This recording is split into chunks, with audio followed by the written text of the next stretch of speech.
Good morning students.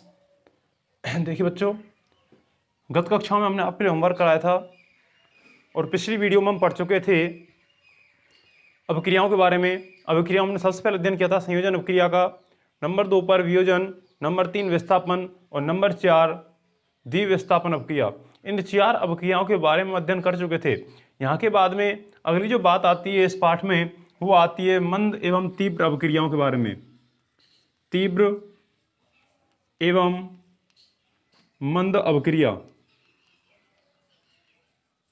तीव्र एवं मंद अभिक्रिया के बारे में अपन यहाँ पर बात करते हैं आज।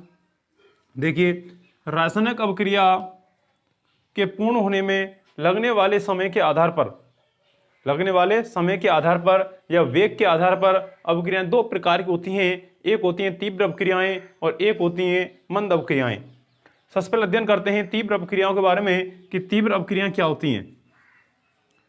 तीव्र अभिक्रिया किसे कहते हैं या तीव्र रासायनिक अभिक्रिया किसे कहते हैं। देखिए, नाम है तीव्र, तीव्र मतलब है तेज। आप नाम से स्पष्ट हो रहा है कि ऐसी रासायनिक अभिक्रियाएं वो तीव्र गति संपन्न होती हैं, वो कौन सी कहलाती हैं? तीव्र रासायनिक अभिक्रियाएं कहलाती हैं। अर्थात ऐसी रासायनिक अभिक्रियाएं जिनमें अभिकारकों को मिलाने पर, ऐसी रासायनिक अभिक्रियाएं जिनमें अभिकारकों को मिलाने पर तीव्र गति से संपन्न होती हैं या तीव्र गति से उत्पाद का निर्माण कर लेती हैं, तो वो अभिक्रियाएं कौन सी कहलाती हैं? तीव्र रासायनिक अभिक्रियाएं कहलाती हैं। दोबारा सुन लें, ऐसी रासायनिक अभिक्रियाएं जिनमें अभिकारकों को मिलाने पर तीव्र गति से संपन्न होती हैं या तीव्र गति से उत्पाद का निर्माण कर लेती हैं, तो वे अभिक्रियाएं तीव्र अभिक्रियाएं कहलाती हैं। जैसे कि अम्ल और क्षार जो होता है, अम्ल और क्षार के मध्य अर्थात एसिड और बेस के मध्य, प्रबल अम्ल और प्रबल क्षार के मध्य जो अभिक्रियाएं होती हैं, ये अभिक्रियाएं बहुत तीव्र गति से संपन्न होती हैं और ये केवल 10⁻⁻10 सेकंड में पूर्ण हो जाती हैं। कितने समय पूर्ण हो जाती हैं? 10⁻⁻10 सेकंड में ये पूर्ण हो जाती हैं। प्रबल क्षार और प्रबल अम्ल के मध्य होने वाली अभिक्रियाएं। यहाँ पर 1 नंबर का प्रश्न बनता है पेपर में कि प्रबल क्षार और प्रबल अम्ल के मध्य संपन्न होने वाली अभिक्रिया कितने समय में पूर्ण हो जाती है? तो वो कितने समय में पूर्ण होती है? 10⁻⁻10 सेकंड में पूर्ण हो जाती है। जैसे अपन उदाहरण के तौर पर बात करें, प्रबल अम्ल जैसे कि HCl, प्रबल क्षार जैसे कि NaOH, जब दोनों अभिक्रिया करते हैं, आपस में दोनों अभिकारक मिलते हैं, तो यहाँ पर बनने वाले लवण और जल का निर्माण केवल 10⁻⁻10 सेकंड में पूर्ण हो जाता है और यहाँ पर बनता है NaCl + H2O। इसी प्रकार से पेड़ पौधों में होने वाली जो प्रकाश संश्लेषण की अभिक्रिया होती है, अर्थात PS, इसको अपन कहते हैं हिंदी में बोले तो प्रकाश संश्लेषण, फोटोसिंथेसिस, प्रकाश संश्लेषण। पेड़ पौधों में होने वाली प्रकाश संश्लेषण की अभिक्रिया जो होती है उसका अर्ध आयुकाल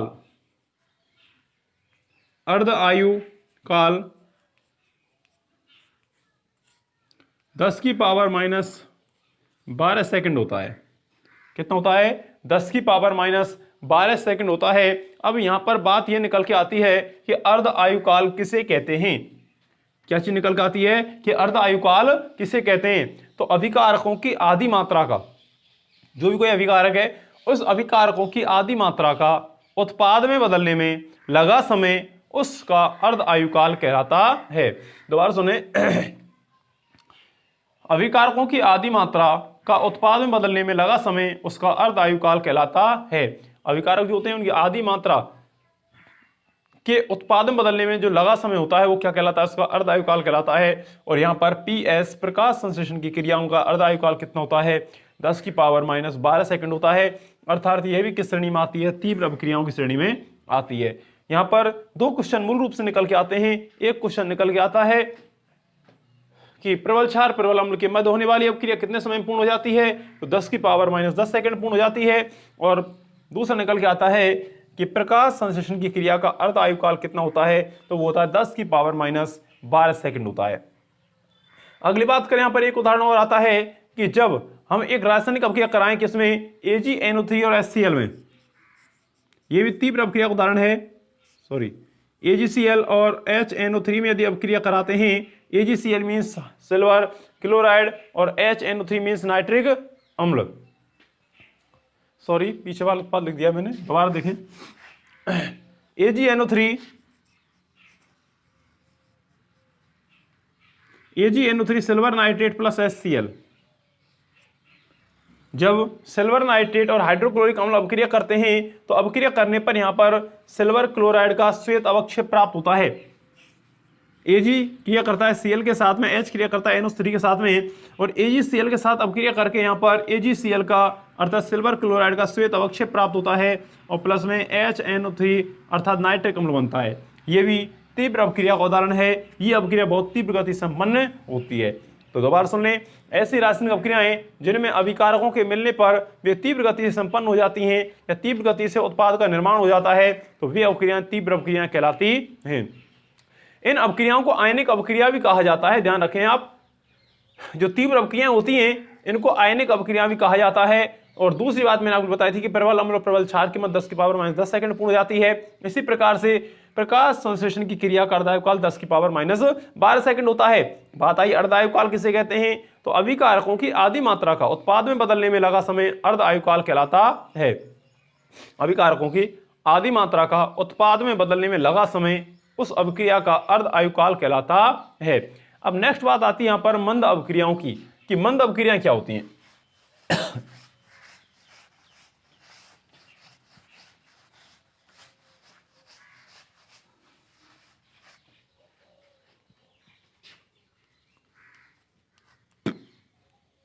मंद अभिक्रियाएं, देखिए मंद मीन्स होता है धीमा। मंद मीन्स क्या होता है, धीमा। अर्थात मंद जो अभिक्रियाएं होती हैं इनको होने में कई घंटे, कई दिन, कई महीने या वर्षों लग जाते हैं। अर्थात ऐसी रासायनिक अभिक्रियाएं जिनको संपन्न होने में, ऐसी रासायनिक अभिक्रियाएं जिनको संपन्न होने में कई घंटे, दिन, महीने या वर्षों लग जाते हैं, तो वे अभिक्रियाएं मंद अभिक्रियाएं कहलाती हैं। मंद अभिक्रियाओं में जो अभिकारक जो होते हैं उनको उत्पाद में बदलने में काफी वक्त का समय लगता है। काफी घंटों में जाकर पूर्ण होती हैं, कई दिनों में जाकर पूर्ण होती हैं, महीनों में या वर्षों में जाकर पूर्ण होती हैं, जब जाकर के उन अभिकारकों से उत्पाद का निर्माण होता है। अर्थात ऐसी रासायनिक अभिक्रियाएं जिनको पूर्ण होने में कई घंटे, महीने, दिन अर्थात वर्षों का समय लगता है, वो मंद अभिक्रियाएं कहलाती हैं। मंद अभिक्रियाएं जो होती हैं ये धीरे धीरे चलती रहती हैं। जैसे कि अपन एक जाना पहचाना उदाहरण यहां पर लेते हैं, लोहे में जंग का लगना। लोहे में जंग का लगना, अब देखिए लोहा जो होता है पड़ा रहता है बाहर वायुमंडल में। ये वायुमंडल से ऑक्सीजन गैस और जल ग्रहण करता रहता है और ग्रहण करके ये धीरे धीरे इसमें क्या लगती रहती है, जंग लगती रहती है। कई वर्षों में जाकर के इसमें जंग लग जाती है। तो लोहे में जंग का लगना कैसी अभिक्रिया का उदाहरण है, मंद अभिक्रिया का उदाहरण है। जैसे कि समीकरण यहां पर लिखे Fe+O2 plus H2O, Fe+O2 plus H2O बनता है। भाई देखिए जब जंग लगता है तो जंग लगने के लिए देखिए पदार्थ है लोहा, लोहे में जंग लगेगी तो ये वायुमंडल से ऑक्सीजन गैस ग्रहण करता है और क्या ग्रहण करता है, जल ग्रहण करता है और ग्रहण करके जंग बन जाती है। और जंग का सूत्र होता है Fe2O3 × 3H2O। Fe2O3 × 3H2O ये जंग का रासायनिक सूत्र है। ध्यान रखें आप, Fe2O3 × 3H2O जंग का सूत्र है। यहां पर ध्यान रखें एक चीज आई है नहीं निकल के, 3H2O पीछे तरफ देखें आप इसमें ध्यान से, 3H2O। अब आप पिछले पाठ पर जाइए 5 पर, दैनिक जीवन और रसायन पर। वहां पर मैंने आपको एक चीज बताई थी शुरुआत की वीडियो में कि क्रिस्टलन जल किसे कहते हैं। तो वहां पर परिभाषा बताई थी आपके लिए कि किसी लवण के इकाई सूत्र में उपस्थित जल के अणुओं की संख्या को क्रिस्टलन जल कहा जाता है। तो यहां पर जल के 3 अणु क्या हैं, क्रिस्टलन जल है। क्रिस्टलन जल कितने अणु हैं, यहां पर 3 क्रिस्टलन जल के अणु हैं। तो आप ध्यान रखें पिछली बातों को। तो लोहे में जंग का लगना कैसी रासायनिक अभिक्रिया है, मंद अभिक्रिया का उदाहरण है। दूसरी बात आती है पोटेशियम क्लोराइड का वियोजन। पोटेशियम क्लोराइड का सूत्र होता है KClO3। KClO3 जब इसको गर्म करते हैं तो ये काफी लंबी प्रोसेस होती है और इससे बनता है KCl+O2। KCl+O2। जब KClO3 को गर्म किया जाता है तो गर्म करने पर यह काफी अधिक समय में जाकर पूर्ण होती है और इसका वियोजन होने पर पोटेशियम क्लोराइड और ऑक्सीजन गैस निर्मुक्त होती है। कब होती है, इसको अपन क्या करते हैं, गर्म करते हैं जब। तो ये थी आपकी मंद अभिक्रियाएं। दोबारा सुन लें, ऐसी रासायनिक अवक्रियाएं जिनको पूर्ण होने में कई घंटे, कई दिन, कई महीने या कई वर्ष लग जाते हैं, तो वे अवक्रियाएं मंद अवक्रियाएं कहलाती हैं। जैसे कि लोहे में जंग का लगना, पोटेशियम क्लोराइड का वियोजन, ये दोनों अवक्रियाएं कैसी हैं? मंद अवक्रियाओं के उदाहरण हैं। अगली बात करते हैं,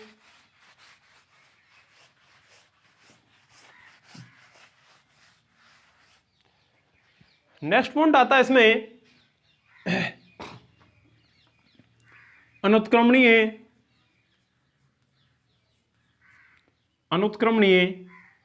व उत्क्रमणीय अभिक्रिया।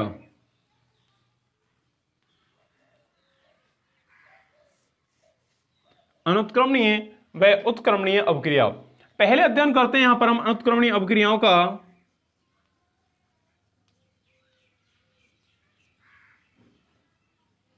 अनुत्क्रमणीय अभिक्रिया का यहां पर अध्ययन करते हैं हम। देखिए अनुत्क्रमणीय अभिक्रिया, देखिए कुछ रासायनिक अभिक्रियाएं तो ऐसी होती हैं जो दोनों दिशाओं में चलती हैं, अर्थात अभिकारकों से उत्पाद का निर्माण होता है और उत्पादों से पुनः अभिकारकों का निर्माण होता है। लेकिन कुछ रासायनिक अभिक्रियाएं ऐसी होती हैं कि जिनसे केवल अभिकारकों से यदि एक बार उत्पाद बन जाता है तो पुनः उनसे अभिकारक का निर्माण नहीं होता है, और ऐसी अभिक्रियाएं कौन सी होती हैं? अनुत्क्रमणीय अभिक्रियाएं होती हैं।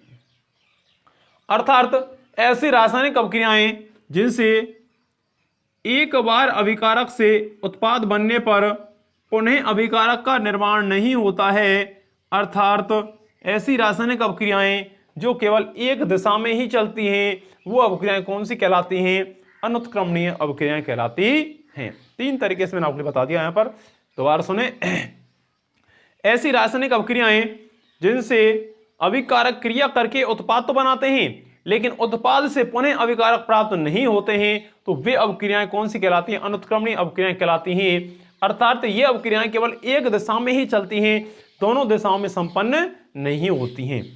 ऐसी अभिक्रियाओं में अनुत्क्रमणीय जो अभिक्रियाएं होती हैं, इन अनुत्क्रमणीय अभिक्रियाओं में धीरे धीरे अभिकारकों की मात्रा कम होती जाती है और उत्पादों का निर्माण होता हुआ चला जाता है। भाई जब अभिक्रिया होती है तो अभिकारक कम होते चले जाते हैं और उत्पादों की मात्रा बढ़ती जाती है, अंत में जाकर के संपूर्ण अभिकारक किस में कन्वर्ट हो जाता है? उत्पाद में बदल जाता है। तो ऐसी अभिक्रियाएं जिनसे अभिकारकों से उत्पाद का निर्माण होता है लेकिन उत्पादों से पुनः अभिकारकों का निर्माण नहीं होता है, तो वे अभिक्रियाएं अनुत्क्रमणीय अभिक्रियाएं कहलाती हैं। जैसे कि बात करें कोयले का दहन C+O2, एक बार C+O2 से कार्बन डाइऑक्साइड गैस बन जाती है, लेकिन इस कार्बन डाइऑक्साइड गैस से पुनः कार्बन और ऑक्सीजन प्राप्त नहीं होते, अतः रिवर्स अभिक्रिया नहीं होती है, दोबारा से अभिकारकों का निर्माण नहीं होता है, तो यह अभिक्रिया किस में आती है? अनुत्क्रमणीय अभिक्रियाओं में आती है। इसी प्रकार से अपन और देखें यहां पर उदाहरण, जैसे कि CH4+O2, CH4+O2, CH4 कहते हैं अपन मीथेन को, मीथेन या मैथेन अपन कहते हैं। मैथेन का दहन कराने पर बनता है CO2+H2O, कार्बन डाइऑक्साइड गैस बनती है और जल बनता है। इससे एक बार मीथेन का दहन हो जाने पर CO2 और H2O जब बन जाते हैं तो इससे पुनः रिवर्स होकर के मीथेन और O2 गैस प्राप्त नहीं होती या नहीं बनती हैं, तो ये अभिक्रियाएं किस में आती हैं? अनुत्क्रमणीय अभिक्रियाओं में आती हैं। तो एक बार अभिकारक उत्पाद बनता है, पुनः उत्पाद से अभिकारकों का निर्माण नहीं होता है, तो ऐसी अभिक्रियाएं कौन सी होती हैं? अनुत्क्रमणीय अभिक्रियाएं होती हैं। Are you understand? चलें आगे, चलिए अगली चीज आती है इसमें उत्क्रमणीय अभिक्रिया। दूसरी बात करते हैं उत्क्रमणीय अभिक्रियाओं की।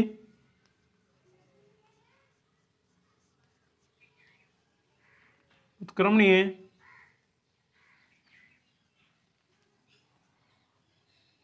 अभिक्रिया, देखिए मैंने आपके इस पाठ के शुरुआत में चीज पढ़ाई थी, रासायनिक समीकरण लिखने के चरण, और वहां चरणों में मैंने आपके लिए एक पॉइंट लिखाया था कि जो अवक्रियाएं उत्क्रमणीय होती हैं अर्थात दोनों दिशाओं में चलती हैं उनके बीच में अर्ध तीर का चिन्ह लगाया जाता है। तो वही पॉइंट अपन यहां पर पढ़ते हैं कि उत्क्रमणीय जो अवक्रियाएं होती हैं इन उत्क्रमणीय अभिक्रियाओं में अभिकारक से उत्पाद का निर्माण होता है और उत्पाद से उन्हीं परिस्थितियों में अभिकारक बन जाता है। अर्थात ऐसी रासायनिक अभिक्रियाएं जिनसे अभिकारक से उत्पाद बनता है तथा उन्हीं परिस्थितियों में उत्पाद से पुनः अभिकारक बन जाता है तो वे अभिक्रियाएं कौन सी होती हैं? उत्क्रमणीय अभिक्रियाएं होती हैं।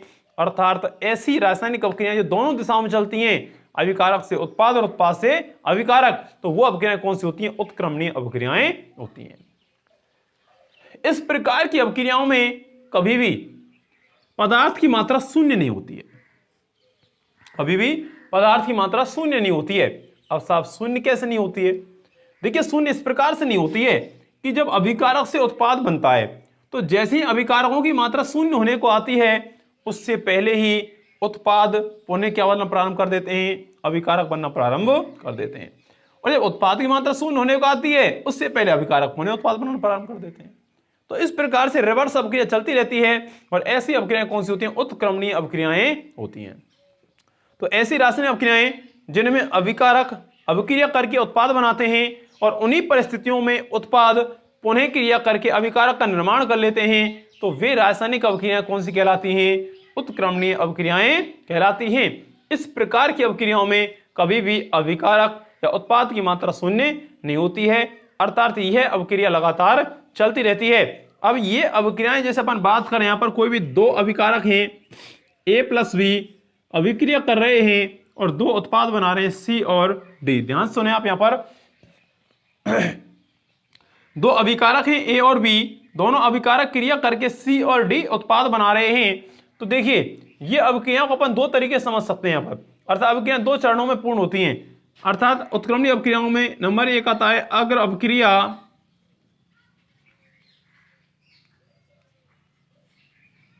अग्र अभिक्रिया। नंबर 2 से आती है प्रतीप अभिक्रिया,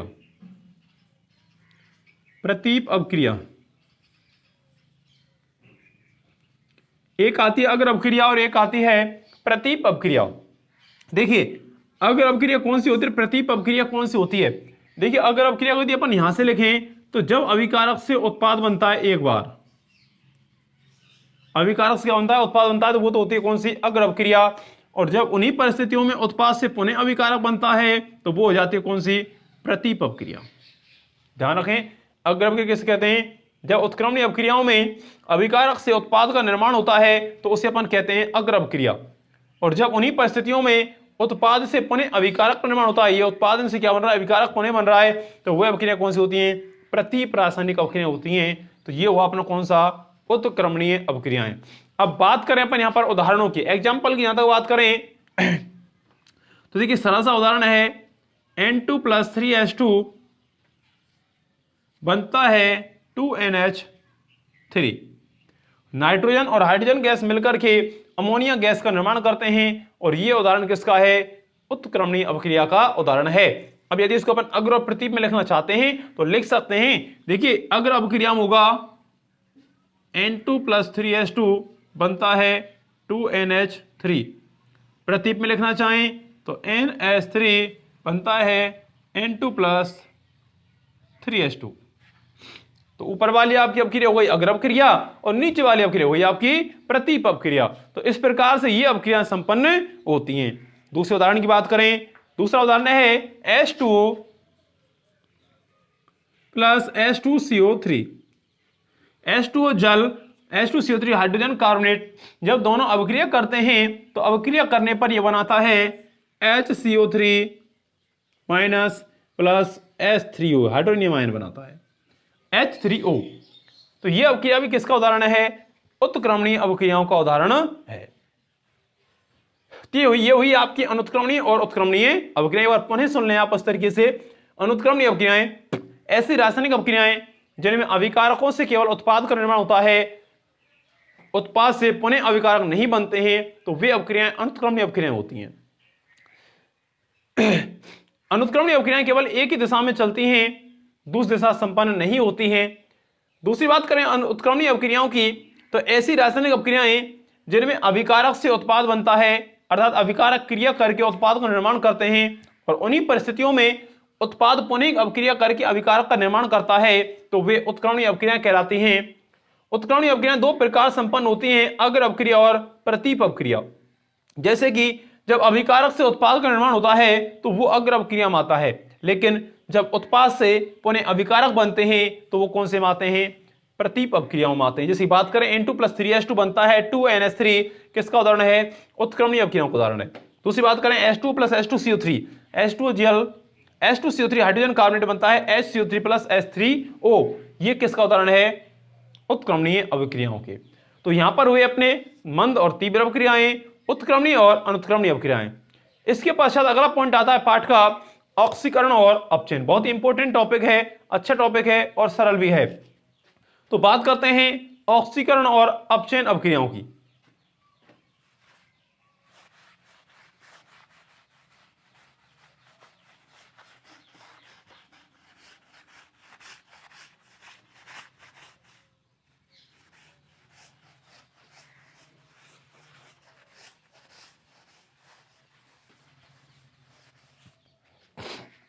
देखिए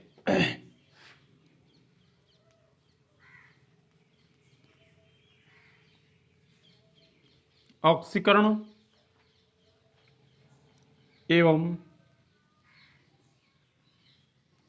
अपचयन अभिक्रियाएं।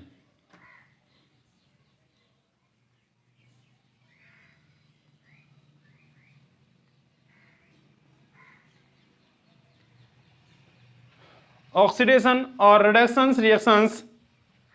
देखिए रासायनिक विज्ञान में ऑक्सीकरण तथा अपचयन जो अभिक्रियाएं होती हैं बहुत ही महत्वपूर्ण होती हैं। ये अभिक्रियाएं जो होती हैं रासायनिक अभिक्रियाओं संबंधित, जैविक जो अभिक्रियाएं होती हैं हमारी रासायनिक अभिक्रियाओं संबंधित होती हैं। कारण क्या है कि ऑक्सीकरण और अपचयन दो चीज निकल के आती हैं इसमें, एक आता है ऑक्सीजन और एक आता है हाइड्रोजन। ऑक्सीजन और हाइड्रोजन, ये ऑक्सीजन और हाइड्रोजन जो दो तत्व होते हैं ये वायुमंडल में हर चीज से क्रिया कर लेते हैं। इसलिए ऑक्सीजन और अपचयन अभिक्रिया यहां पर अपन निकल के आती हैं और अपन पढ़ते हैं, यहां पर अध्ययन करते हैं। सबसे पहले अपन अध्ययन करते हैं ऑक्सीजन और ऑक्सीकरण और अपचयन में कि ऑक्सीजन के संयोग वियोग के आधार पर ऑक्सीकरण अपचयन, यहां से अपना मूल पॉइंट स्टार्ट होता है। ऑक्सीजन के संयोग एवं वियोग के आधार पर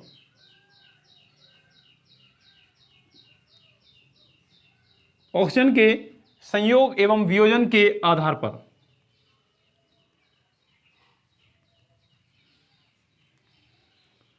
ऑक्सीजन के संयोग और वियोजन के आधार पर अपन ऑक्सीकरण अपचयन को परिभाषित करते हैं यहां पर और रिएक्शन पढ़ते हैं इनकी। देखिए सबसे पहले पढ़ते हैं अपन ऑक्सीकरण। बहुत सरल टॉपिक है, आप पढ़ समझते चलें केवल। ऑक्सीकरण देखिए ऐसी रासायनिक अभिक्रियाएं जिनमें अभिकारक के साथ, अभिकारक से उत्पाद बनते समय ऑक्सीजन का योग होता है। ऑक्सीजन का क्या होता है? योग होता है, या ऑक्सीजन जुड़ता है तो वे अभिक्रियाएं कौन सी होती हैं? ऑक्सीकरण अभिक्रियाएं कहलाती हैं। दोबारा सुने, ऐसी रासायनिक अभिक्रियाएं जिनमें अभिकारक के साथ ऑक्सीजन का संयोग होता है या अभिकारक से उत्पाद बनते समय ऑक्सीजन की वृद्धि होती है, ऑक्सीजन का योग होता है, तो वे अभिक्रियाएं कौन सी कहलाती हैं? ऑक्सीकरण अभिक्रियाएं कहलाती हैं। दूसरी बात करें अपचयन की, तो ऐसी रासायनिक अभिक्रियाएं जिनमें ऑक्सीजन का वियोग होता है या ऑक्सीजन की कमी होती है तो वे अभिक्रियाएं कौन सी कहलाती हैं? अपचयन अभिक्रियाएं कहलाती हैं। ऐसी रासायनिक अभिक्रियाएं जिनमें ऑक्सीजन का कमी होती है, ऑक्सीजन का वियोग होता है, ऑक्सीजन का वियोजन होता है, तो वे अभिक्रियाएं कौन सी होती हैं? अपचयन अभिक्रियाएं कहलाती हैं। एक दूसरे के विपरीत हैं। दोबारा सुन लें, जिनमें ऑक्सीजन की वृद्धि होती है, ऑक्सीजन का योग होता है, वो तो होती हैं ऑक्सीकरण अभिक्रियाएं, और जिनमें ऑक्सीजन की कमी होती है, ऑक्सीजन के वियोग होता है, वो कौन सी होती हैं? अपचयन अभिक्रियाएं होती हैं। उदाहरण देखें जैसे कि ऑक्सीकरण अभिक्रियाओं में Mg+O2 बनता है MgO। देखिए Mg है, यहाँ पर Mg के पास O2 नहीं है, लेकिन अपक्रिया करके उत्पाद में जाने पर ऑक्सीजन की वृद्धि हो रही है इसके साथ में, इसलिए ऑक्सीजन की वृद्धि होने पर क्या होता है, ऑक्सीकरण अपक्रियाएं होती हैं। जब रासायनिक अपक्रियाओं में ऑक्सीजन की वृद्धि होती है तो वे कौन सी अपक्रियाएं होती हैं, ऑक्सीकरण अपक्रियाएं होती हैं। दूसरा उदाहरण देखें, सल्फर का दहन S+O2। देखिए यहाँ पर S के पास में कोई ऑक्सीजन गैस नहीं है, लेकिन अपक्रिया करके जैसे ही उत्पाद बनता है तो S के पास में किसकी वृद्धि हो जाती है, O2 की वृद्धि हो जाती है, ऑक्सीजन की वृद्धि हो जाती है। और जब ऑक्सीजन की वृद्धि होती है तो अपक्रियाएं कौन सी होती हैं, ऑक्सीकरण अपक्रियाएं होती हैं। तो बार देखें, Mg के पास में यहाँ पर O2 नहीं है, ऑक्सीजन नहीं है, लेकिन जैसे ही उत्पादन जाता है तो Mg के पास O आ जाता है, इसका मतलब यहाँ पर ऑक्सीजन क्या हो रही है, वृद्धि हो रही है। ऐसे यहाँ पर भी S के पास क्या बढ़ जाता है, O बढ़ जाता है। जब ऑक्सीजन की वृद्धि होती है तो अपक्रियाएं कौन सी होती हैं, ऑक्सीकरण अपक्रियाएं होती हैं। दूसरी बात करते हैं अपचयन अपक्रियाओं की। और अपचयन अपक्रियाओं में मैंने आपको बताया था कि ऐसी रासायनिक अपक्रियाएं जिनमें ऑक्सीजन की कमी होती है या ऑक्सीजन का ह्रास होता है तो वो अपक्रियाएं कौन सी कहलाती हैं, कौन सी कहलाती हैं, अपचयन अपक्रियाएं कहलाती हैं। जैसे कि पोटेशियम क्लोरेट का वियोजन KClO3 का वियोजन, जब इसको गर्म करते हैं तो बनता है KCl+O2, KCl+O2, 3O2 बनता है यहाँ पर। तो देखिए यहाँ पर KCl O है इसके पास में, लेकिन यहाँ पर KCl रह जाता है, यहाँ से ऑक्सीजन क्या हो जाती है, कमी हो जाती है और ऑक्सीजन निर्मुक्त हो जाती है, बाहर निकल जाती है। और जब ऑक्सीजन की कमी होती है तो अपक्रिया कौन सी होती है, कौन सी होती है बच्चों, अपचयन अपक्रिया होती है। दूसरी रिएक्शन देखें, MgO, मैग्नीशियम ऑक्साइड का वियोजन, इससे बनता है Mg+O2। देखिए यहाँ पर Mg के पास में O है, लेकिन उत्पाद बनने पर Mg केवल खाली रह जाता है, ऑक्सीजन बाहर निकल जाती है। और जब इस प्रकार से ऑक्सीजन की कमी होती है तो उसे अपन क्या कहते हैं, ऑक्सीकरण अपचयन अपक्रियाएं कहते हैं। तो बात देखें, ऑक्सीजन के संयोग और वियोजन के आधार पर ऑक्सीकरण अपचयन। ऑक्सीकरण नाम से स्पष्ट है, ऑक्सीकरण ऑक्सीजन क्या होगी, वृद्धि होगी। अर्थात ऐसी रासायनिक अपक्रियाएं जिनमें अभिकारक से उत्पाद बनते समय ऑक्सीजन की वृद्धि होती है, ऑक्सीजन का योग होता है, तो वे ऑक्सीकरण अपक्रियाएं कहलाती हैं। और ऐसी रासायनिक अपक्रियाएं जिनमें अभिकारक से उत्पाद बनते समय ऑक्सीजन की कमी होती है तो वे अपक्रियाएं अपचयन अपक्रियाएं कहलाती हैं।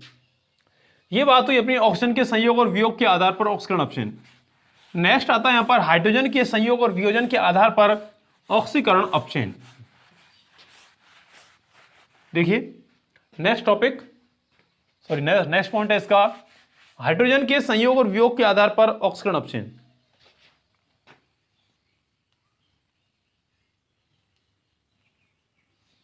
हाइड्रोजन के संयोग एवं वियोजन के आधार पर ऑक्सीकरण अपचयन। देखिए एक तरफ पढ़ते हैं अपन ऑक्सीकरण और एक तरफ पढ़ते हैं अपन अपचयन। देखिए बच्चों किसके आधार पर पढ़ रहे हैं अपन, हाइड्रोजन के आधार पर पढ़ रहे हैं।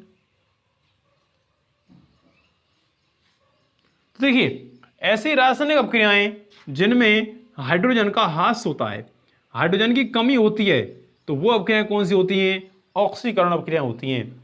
और जिनमें हाइड्रोजन की वृद्धि होती है वो कौन सी अपक्रियाएं कहलाती हैं, अपचयन अपक्रियाएं कहलाती हैं। ध्यान से देखें, ऐसी रासायनिक अपक्रियाएं जिनमें हाइड्रोजन की कमी होती है, हाइड्रोजन का वियोग होता है, हाइड्रोजन का ह्रास होता है, हाइड्रोजन का क्षय होता है, तो वह अपक्रियाएं कौन सी होती हैं, ऑक्सीकरण अपक्रियाएं होती हैं। और ऐसी रासायनिक अपक्रियाएं जिनमें हाइड्रोजन की वृद्धि होती है, हाइड्रोजन का योग होता है, वो कौन सी कहलाती हैं, अपचयन अपक्रियाएं कहलाती हैं। तो ऐसी रासायनिक अपक्रियाएं जिनमें अभिकारक से उत्पाद बनते समय हाइड्रोजन की वृद्धि, हाइड्रोजन की कमी होती है, हाइड्रोजन का ह्रास होता है, तो वे अपक्रियाएं ऑक्सीकरण अपक्रियाएं कहलाती हैं। और ऐसी रासायनिक अपक्रियाएं जिनमें अभिकारक से उत्पाद बनते समय हाइड्रोजन की वृद्धि होती है, हाइड्रोजन का योग होता है, तो वे अपचयन अपक्रियाएं कहलाती हैं। उदाहरण देखें जैसे कि H2S+O2, H2S+O2 बनता है H2O+S। अब आप खुद समझ सकते हैं यहाँ पर कि हाइड्रोजन का ह्रास हो रहा है या कमी हो रही है। देखिए यहाँ पर H2S+O2 क्या बनता है, H2O+S। देखिए S की कंडीशन देखिए बेचारे की, यहाँ पर S के पास में H मौजूद है, यहाँ पर S के पास में H मौजूद है। देखिए अपन जिस चीज के आधार पर किस चीज को पढ़ते हैं आप उसको पॉइंट कीजिए। अब आप ये नहीं कहें सर जी आपने पहले की रिएक्शन में पढ़ाया था कि H के पास में S, ऐसा नहीं, ऑक्सीजन के साथ पढ़ा था हमने वहां पर, तो ऑक्सीजन को छोड़ते हुए दूसरी चीज को पकड़ते हैं। यहाँ पर हम पढ़ रहे हैं किसके साथ में, हाइड्रोजन के साथ में, तो क्या करेंगे अपन, हाइड्रोजन के साथ में जो चीज लगी हुई है उसको पकड़ते हैं। देखिए हाइड्रोजन साथ कौन लगा हुआ है, एस, तो अपन एस को पकड़ देंगे। एस के पास में यहाँ पर एच है, लेकिन आगे जब जाते हैं तो यहाँ के पास एस जो होता है उसके पास से एच छूट जाता है। मतलब यहाँ पर तो एच का साथ था एस के साथ में, लेकिन यहाँ पर एस का साथ एच ने छोड़ दिया और किसी दूसरे के साथ शिफ्ट हो गया और बना लिया इसने H2O। तो अभिकारक से उत्पाद बनने पर एच की क्या होती है, इसके साथ कमी हो जाती है, और जब कमी होती है तो अपक्रियाएं कौन सी हो जाती हैं, अपचयन अपक्रियाएं हो जाती हैं। एक दूसरी रिएक्शन लेते हैं यहां पर, CH3CH2OH, CH3CH2OH, इसको कहते हैं C2H5OH, एथेनॉल। क्या कहते हैं इसको, एथेनॉल। देखिए एथेनॉल जो होता है इसको वियोजन करने पर इससे बनता है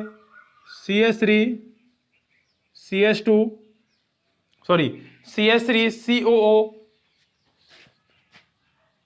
एथेनॉल बनता है, एथेनॉल। CH3CHO प्लस बनता है H2, हाइड्रोजन गैस बाहर निकल जाती है इससे। देखिए जब एथेनॉल जो होता है, इस एथेनॉल के द्वारा अपक्रिया कराई जाती है, तो अपक्रिया कराने पर बनता है एथेनॉल। क्या बनता है, एथेनॉल बनता है। CH3CHO इसका सूत्र होता है, एल्डिहाइड ग्रुप का सदस्य है, और प्लस बनता है H2। अब ये कहेंगे साहब यहाँ पर हाइड्रोजन कमी कैसे रही है, देखिए यहाँ पर H परमाणु 3 और 2 5 और 1 6, लेकिन इधर जब चलते हैं तो इसके पास में केवल 3 और 1 4 रह जाते हैं, तो हाइड्रोजन के परमाणु बाहर निकल जाते हैं, वियोजित हो जाते हैं। तो ये अपक्रिया कौन सी होती है, ऑक्सीकरण अपक्रियाएं। बात करें अपचयन अपक्रियाओं की, और अपचयन अपक्रियाओं में आपको बता चुका हूं कि ऐसी रासायनिक अपक्रियाएं जिनमें हाइड्रोजन की वृद्धि होती है वो कौन सी कहलाती हैं, कौन सी कहलाती हैं, अपचयन अपक्रियाएं कहलाती हैं। जैसे कि बात करें H2 + Cl2, क्या बनेगा, HCl, 2HCl बनेगा। देखिए H2 + Cl2 बनता है 2HCl। कैसे वृद्धि हो रही है, देखिए यहां पर Cl, मैंने कहा था कि जिस चीज को अपन ले रहे हैं, किसको ले रहे हैं अपन, किसके आधार पर ले रहे हैं, H के आधार पर, तो H को छोड़ते हैं और दूसरी चीज को पकड़ते हैं, किस पकड़ेंगे, Cl को। देखिए Cl के पास में कोई H परमाणु नहीं है, यहाँ पर नहीं है, लेकिन जैसे उत्पाद में जाते हैं Cl के पास में किसकी वृद्धि होती है H की वृद्धि होती है, तो अपक्रिया कौन सी होगी, अपचयन अपक्रिया। दूसरी बात करें हाइड्रोजनीकरण का, तो CH2 double bond CH2 ethene, इसका जब हाइड्रोजनीकरण किया जाता है निकेल उत्प्रेरक की उपस्थिति में, तो बनता है CH3 सिंगल बॉन्ड CH3। देखिए C के पास में यहाँ पर 2 C और दोनों C के पास में 4 हाइड्रोजन परमाणु हैं, लेकिन जैसे ही उत्पाद बनता है तो हाइड्रोजन परमाणु कितने हो जाते हैं, 6। तो हाइड्रोजन क्या होती है, यहाँ पर वृद्धि होती है। तो ये थी आपकी हाइड्रोजन के आधार पर संयोग एवं वियोजन अपक्रियाएं। यहां से आगे कल पढ़ेंगे। धन्यवाद।